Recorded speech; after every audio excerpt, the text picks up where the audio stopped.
Özüm bilip seni görünüm, deli olup seni söyünüm. Sana nemi bollayı duymadım, nemşin gidenini bilmedim. Düşünürdüm sensiz yaşamadığımı, düşünürdüm sensiz dünyanın darın kadını.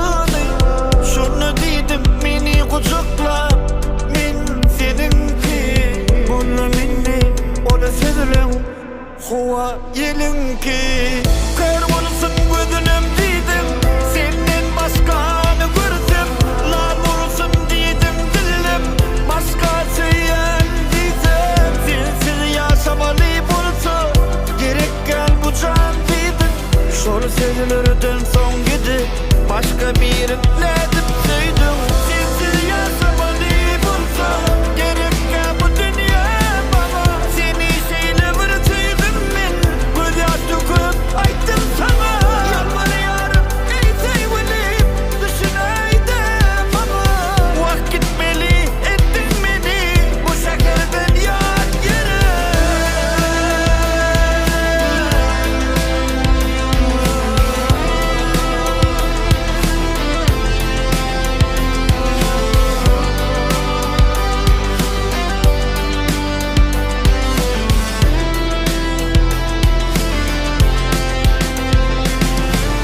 Hatta deyip koyup gittin beni, neme şeyle kalır unuttun mi? Bugün için